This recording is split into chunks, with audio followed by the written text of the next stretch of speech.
The title of this year's symposium is Obama, Are We Getting the Right Stuff? Is the news media giving us the right stuff about this new president, and how do we cover him during the campaign?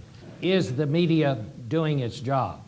We've done a decent job of exposing how thin the Treasury Department is. We've certainly covered the failures of the Geithner plan.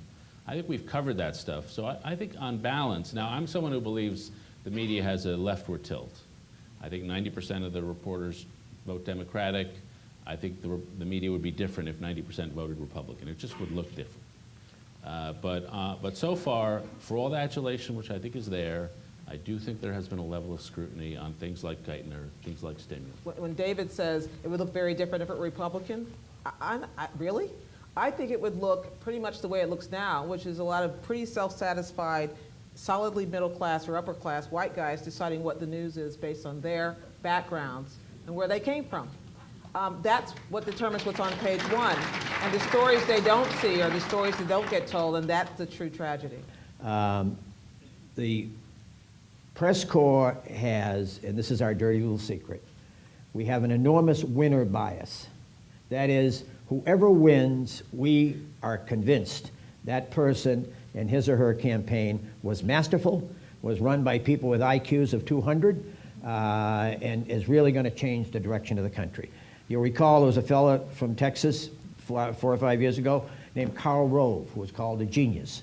I haven't heard that term used about him in the last 3 years, but the reality is that I think there's a certain sense of awe. I mean, Gwen touched on the fact that Barack Obama was such a long shot, and there was a sense of, my goodness, they've pulled off the impossible. But I don't think he's getting a free ride. I think part of the problem is the Republican opposition is really leaderless, voiceless at this point. And in order to get a real debate going in the country, you've got to have two sides. And there's really been only one side for us to report. I think that the press is like a draft army. It pretty much reflects the society from which it is drawn. And I think you have people in the press who have all sorts of political persuasions.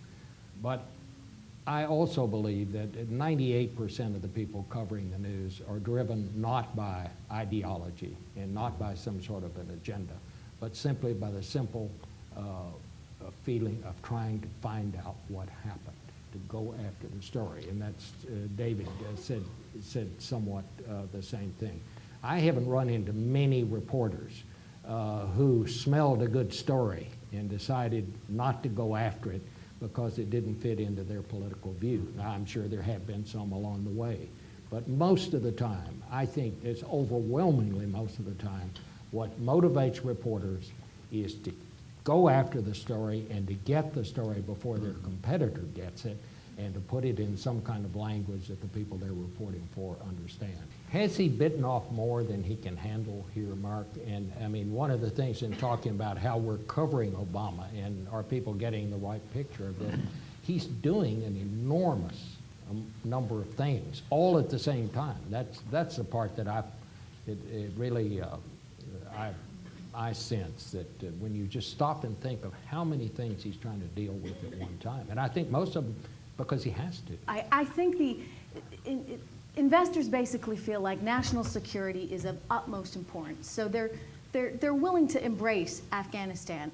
On the other hand, there's been some real pushback on the stimulus program in general and the healthcare costs and all of these other things that he's trying to tackle right now at a time when the economy is in such an incredibly vulnerable spot. And so, I'm down on the floor of the New York Stock Exchange every day. I'm talking to traders down there. I'm talking to investors. And overall, the feeling is, we got to tackle one problem at a time. And right now, the most important thing we can do for the country is to get this economy back on track. And the way we do that is by solving the financial crisis. Everybody thinks what we're involved in is the most important. I mean, if you talk to 18 school teachers, they'd say education's the most important. If you talk to 23 registered nurses and healthcare professionals, they'd say healthcare is. I think he makes the case for the seamlessness of his program.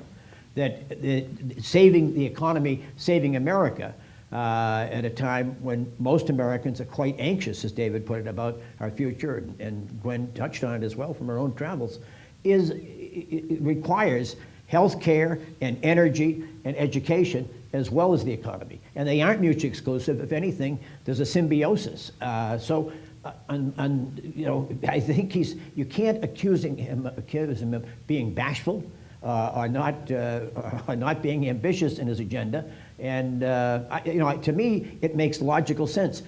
I think we've had a lot of different people coming down here through the years, from my great late friend Tim Russer to the editor of the New York Times, Bill Keller to the editor of the Washington Post, Lynn Downey, Bob Woodward, the great Watergate reporter, Tom Friedman, the great columnist for the New York Times. But I really do think that we have outdone ourselves this year with the group that we've put together.